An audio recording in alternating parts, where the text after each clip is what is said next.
Assalamualaikum warahmatullahi wabarakatuh. Nama saya Ilham Rangga dari kelas 11 T1 mau mengerjakan tugas PPKN membuat video. Satu, periodisasi pemberlakuan UUD di Indonesia. Perjalanan Undang-Undang Dasar di Indonesia mengalami beberapa periode, yaitu satu periode 1 tahun 1945 sampai 1949. Undang-undang yang berlaku Undang-Undang 1945 atau sementara ditetapkan pada 18 Agustus 1945 oleh PPKI. Berlaku setelah Indonesia merdeka, namun belum stabil secara politik dan pemerintahan. Periode 2 tahun 1949 sampai 1950. Undang-undang yang berlaku Konstitusi Republik Indonesia Serikat atau RIS berlaku mulai 27 Desember 1949 setelah pengakuan kedaulatan dari Belanda bentuk negara federal atau serikat. Periode 3 tahun 1950 sampai 1959. Undang-undang yang berlaku Undang-Undang Sementara 1950 atau UUD 1950 berlaku sejak 17 Agustus 1950.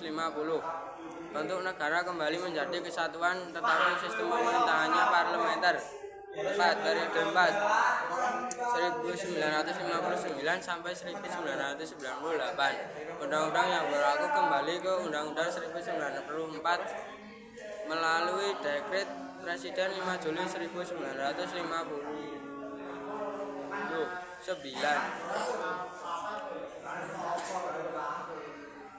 Masa pemerintahan Orde Lama Soekarno hingga Orde Baru Soeharto bersifat sentralistik dengan kekuasaan presiden yang sangat besar. Periode 5 1999 sampai sekarang. Undang-undang yang berlaku Undang-Undang 1945 hasil amandemen.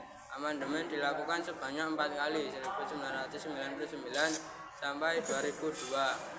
Menyesuaikan dengan tuntutan reformasi dan demokratisasi.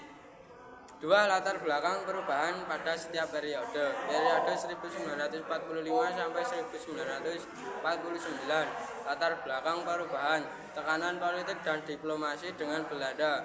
Bentuk negara federal disepakati dalam KMB. Tahun 1949 sampai 1950.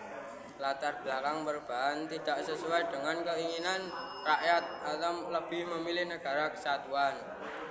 Tahun 1950 sampai 1959. Latar belakang perubahan, sistem parlementer tidak stabil, kabinet sering berganti, tidak ada pemilu yang berhasil, maka presiden mengeluarkan Dekret 5 Juli 1959. Tahun 1959 sampai 1999. Latar belakang perubahan, pemerintahan cenderung otoriter, kekuasaan presiden terlalu besar sehingga muncul gerakan reformasi 1999 sampai sekarang.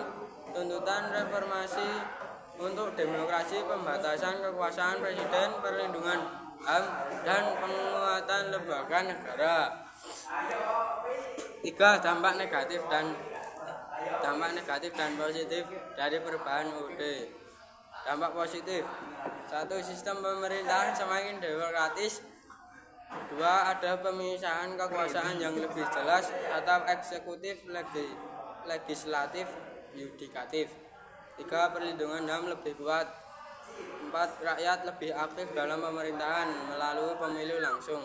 Dampak negatif, masa transisi sering menimbulkan ketidakstabilan politik. Banyak aturan baru yang masih perlu penyesuaian dalam praktik. Adanya perdebatan politik yang sering memperlambat kebijakan. Kadang muncul ego daerah setelah otonomi daerah diberlakukan. Terima kasih. Sekian, terima kasih. Wassalamualaikum warahmatullahi wabarakatuh. Salam sejahtera.